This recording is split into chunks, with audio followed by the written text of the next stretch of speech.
It was morning. The sun had just started to rise above the horizon, and the first rays were penetrating the windows of Alex's house. The sound of the alarm clock broke the silence of the room, and Alex, barely opening his eyes, reached for it to turn it off. Alex, to himself. Time to get up again. Alex slowly sat up in bed and yawned. He looked at his cat, who was peacefully sleeping on the windowsill. The cat woke up from Alex's movements and stretched, looking at his owner. Alex. Hey Murzik, is it time to get up?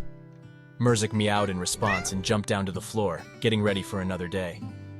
Alex went to the bathroom, where he washed up, brushed his teeth, and combed his hair. Then he went to the kitchen to make breakfast. In the kitchen, Alex started making himself some scrambled eggs and brewed a cup of coffee. While cooking, he checked the news on Twitter on his smartphone to stay up to date on the latest events. Alex, reading the news. Politics and traffic jams again. Nothing new. Alex sat down at the table to eat, continuing to browse the news. Murzik came up to him and started meowing, asking for food. Alex. Okay, Murzik, are you hungry too? Alex got up and poured some food into the cat's bowl, then sat back down at the table, drank his coffee, and checked the time. Alex. Well, it's time to go to work. After finishing his breakfast and checking his backpack, Alex leaves his house. He loves his bicycle. It's a way to stay in shape and enjoy the morning air. His eyes briefly linger on the neighboring house where his friends live, and a smile flashes on his face. Alex starts pedaling and moves along the familiar streets of his city. He notices that some neighbors have already woken up and begun their morning routines. A bus filled with people rushing to work passes by him. Alex notices an old man walking his dog and waving his hand in greeting. As he passes by the local park, Alex sees a group of people jogging in the morning. He can't help but notice that the city is waking up, and everything around him is slowly coming to life. When Alex approaches his workplace, he notices that his colleagues have already arrived and are starting to gather for the morning meeting. He parks his bicycle by the entrance and joins his colleagues, exchanging morning greetings and laughter. Alex enters the building where his furniture-making workshop is located. Inside, his colleagues have already started gathering around the work tables and discussing plans for the upcoming day. Alex leaves his backpack in the locker room and joins his colleagues. Alex. Hey guys, how's it going? Susan. Hey, Alex. Everything's good, thanks. And you? Alex. Not bad, thanks. Any news? Brian. Yeah, today we need to finish working on the order for that new restaurant on the outskirts of the city. They want us to deliver the furniture tomorrow. Alex. All right, I'll take care of my part of the work. Susan, you'll handle the table design. And Brian, you'll make the chairs? Susan and Brian. Sure, let's do it. After a short discussion, Alex and his colleagues begin to work. There are sounds of machines and tools in the workshop, and each of the workers is busy with their own tasks. Alex is focused on making various furniture pieces, carefully cutting the wood and placing the finished parts on his work table. He stops for a moment to wipe the sweat from his forehead and exchange a few words with Brian, who is standing nearby. Alex. Brian, can you check the measurements of these chair legs? I want to make sure they fit perfectly. Brian. Sure, hand them over. Takes the legs and measures them. All good. The measurements match the plans exactly. Alex. Great, thanks. While Alex continues to work on his part of the order, Susan approaches him with the designs for the tables she just finished designing.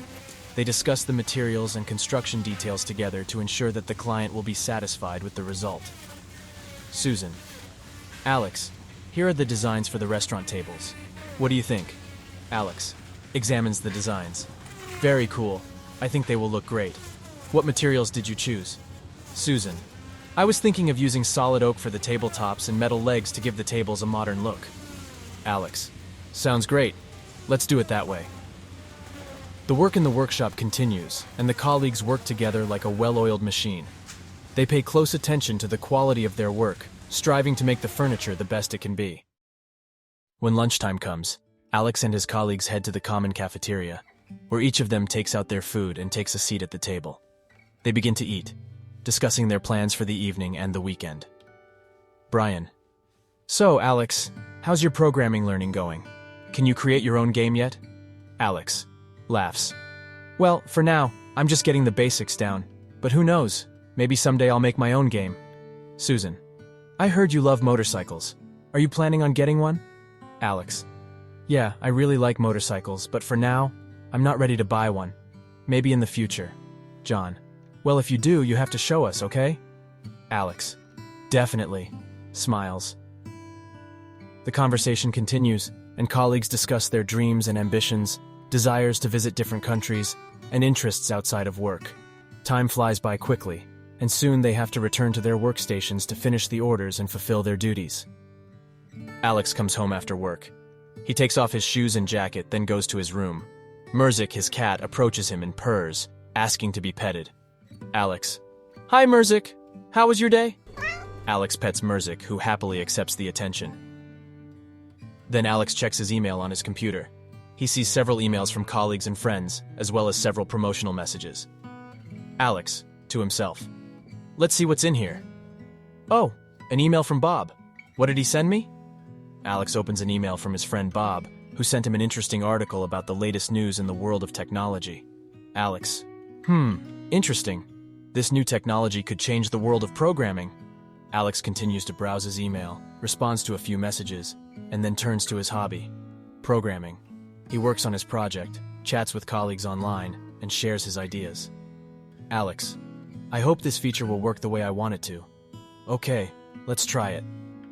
Alex runs the code he just wrote and checks its functionality. While he works on his hobby, Murzik lies nearby and watches his owner. Soon it's time for dinner, and Alex interrupts his work to prepare himself something to eat. The evening passes calmly, and Alex spends time on his evening activities, enjoying some rest after a long day at work. In the evening, after finishing his tasks, Alex goes to meet his friends. They decided to gather at the local pub to have a beer, chat, and relax. Alex enters the pub and notices his friends at the table, Bob, Mike, and Sarah. Alex. Hey guys, how are you doing? Bob. Hey Alex, everything's great. Come on, sit down. Alex sits at the table and they make an order. Mike. Alex, how's your programming going? Are you doing anything interesting?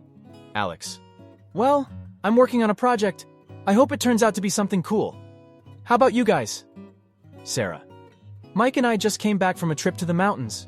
It was great, although tiring. Friends continue to talk, discussing their lives, work, and different events. They joke, laugh, and enjoy each other's company. Suddenly, on one of the TVs hanging on the wall, a news segment begins. The anchor reports on strange phenomena that are being observed all over the world. The gravity on Earth is periodically changing to anti-gravity. Alex, looking up at the screen.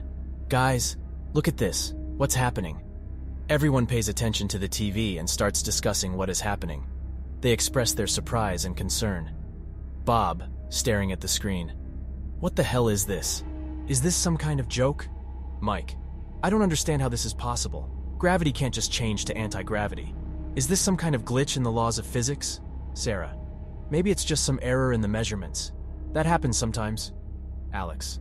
Whatever it is, we should keep an eye on the news. It could affect our country as well. The friends continue to discuss the strange phenomena, trying to understand what is happening and how it could affect their lives. They exchange hypotheses and theories, but they don't come to a definite conclusion. Bob. In any case, I think we should stick together. If something happens, it's better to face it together. Sarah. Agreed. For now, let's try not to worry and just enjoy the evening as usual. The friends try to get back to their previous conversation, but the strange phenomena still occupy their thoughts. After the news segment ends, Alex and his friends, Bob, Mike, and Sarah, continue to discuss what's happening. They express their concerns and make guesses about possible causes of the strange phenomena. Alex. Is this really happening? What if it's some kind of secret experimental technology? Bob. I don't think so. Such technology would have to be very complex, and its use could not go unnoticed. Mike. Then maybe it's some natural phenomenon? For example, solar activity or magnetic storms. Sarah. Perhaps. But whatever it is, we must be prepared for anything.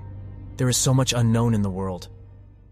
Alex and his friends continue to discuss various hypotheses, and their conversation becomes more lively and intense. Alex. In any case, we should try to find out more information.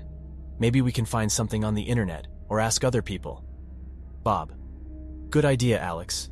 We need to be aware of what's happening and understand how to protect ourselves and our loved ones. Soon, the friends decide to end their gathering and go home. They promise to stay in touch and discuss new developments and details.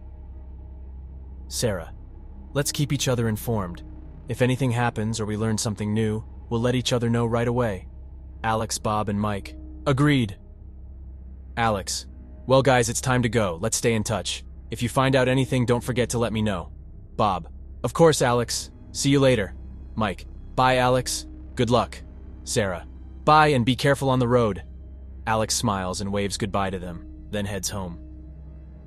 While Alex is walking, he can't shake off the thoughts about the strange phenomena they learned about today. His head is full of questions and concerns. He decides that it's worth conducting his own investigation to try to find answers. Arriving home, Alex opens the door and turns on the light. He hangs his jacket on the hanger and heads to his desk with his computer. Alex, to himself. Okay, time to find out what's really going on. Alex sits down at his computer, preparing to investigate the strange gravity phenomena. He begins searching the internet, opening news sites, blogs, forums, and videos. Finding a lot of different information, he looks through articles and reports, trying to find some common patterns and explanations. Alex, to himself. Let's see what we have here. Several countries report cases of gravity fluctuations. But what could cause such anomalies? Alex continues reading and comes across an article where scientists suggest that the phenomenon may be related to experiments on the International Space Station or some unknown phenomena in space. Alex, to himself. Interesting. Maybe it's worth delving deeper into this topic. He starts looking for information on space exploration, recent experiments, and scientific discoveries.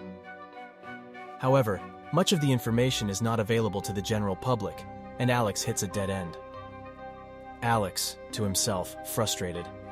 Damn it, it seems like I hit a dead end. Maybe I should discuss this with my friends and see what they think.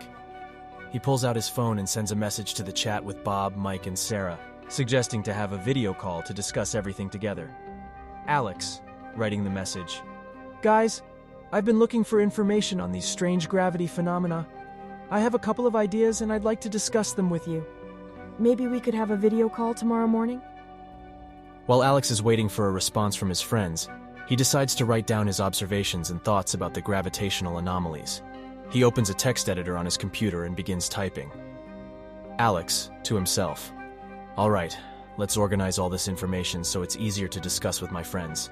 Alex begins to compile a list of facts and hypotheses that he gathered from various sources. Alex, typing. Gravitational anomalies are occurring all over the world without any visible patterns. Some scientists believe that the phenomenon may be related to experiments on the International Space Station or unknown cosmic phenomena. There is currently no clear explanation for these anomalies. People are experiencing fear and anxiety due to these events. After writing down all his thoughts, Alex leans back on his chair and looks thoughtfully at his notes. Alex, to himself. I hope that together with my friends we can figure out this situation and find some answers. Perhaps our discussion will lead us to new ideas. At that moment, Alex's phone vibrates and he sees a response from his friends agreeing to a video call tomorrow morning. Alex, to himself, relieved. Great, now we'll have a chance to discuss all of this together. Alex saves his notes and closes his computer. Alex decides to relax before tomorrow's conversation with his friends. He's watching TV in the living room when he suddenly feels a strange sensation in his body. Alex, to himself. What is happening? Why do I feel so strange? In the next moment, gravity shifts to anti-gravity, and Alex begins to slowly rise into the air. His heart starts beating faster from fear and confusion. Alex, panicking. Oh no! This is the same phenomenon! What do I do? Alex tries to grab onto something to prevent himself from rising higher. He grabs onto the armrest of the chair, and then falls to the ground when gravity returns to normal. After experiencing a change in gravity for the first time, Alex sits on the floor, trying to calm down and gather his thoughts. He feels fear, but at the same time, a sense of curiosity about this phenomenon. Alex, to himself. That was scary, but at the same time, so amazing. What kind of force can change gravity like that? Alex jumps to his feet and starts pacing around the room, contemplating what just happened. His curiosity grows, and he wants to learn more about this phenomenon. Alex, out loud, I need to talk to Bob, Mike, and Sarah. Maybe they've experienced it too and know something. Together, we can figure this out. Alex picks up his phone and sends a message to his friends, telling them about his experience and suggesting they meet tomorrow to discuss it. He hopes they can come up with a plan of action and solve the mystery of this phenomenon. Alex, typing the message. Guys, I think this phenomenon has touched me. I just experienced a change in gravity myself. We need to meet tomorrow and talk about this. The next day, Alex, Bob, Mike, and Sarah gather on a video call to discuss their experiences and begin to look for possible explanations for the gravity shift. Alex. Guys, I'm glad we got together. I really need to talk about what happened to me yesterday. Did you guys experience something similar? Bob. Yes, I felt a gravity shift yesterday. It scared me. Mike.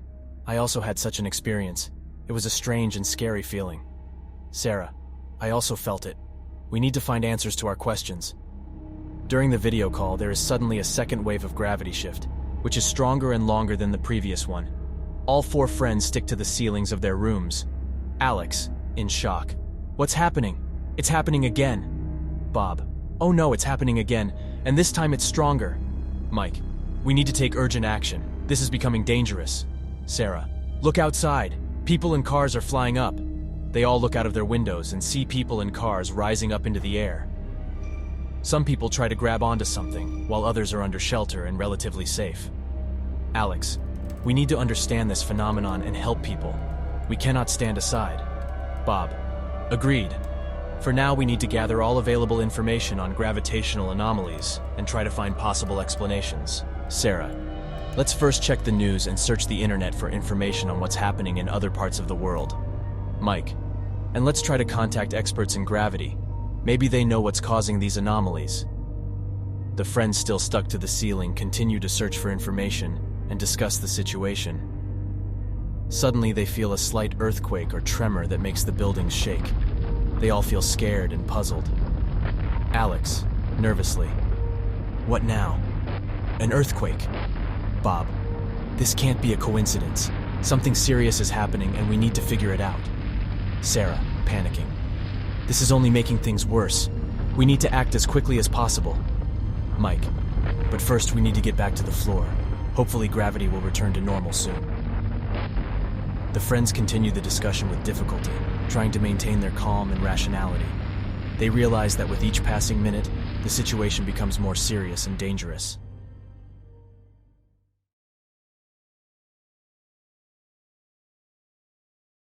Thank you for watching. If you enjoyed our content, don't forget to subscribe to the channel and give it a like.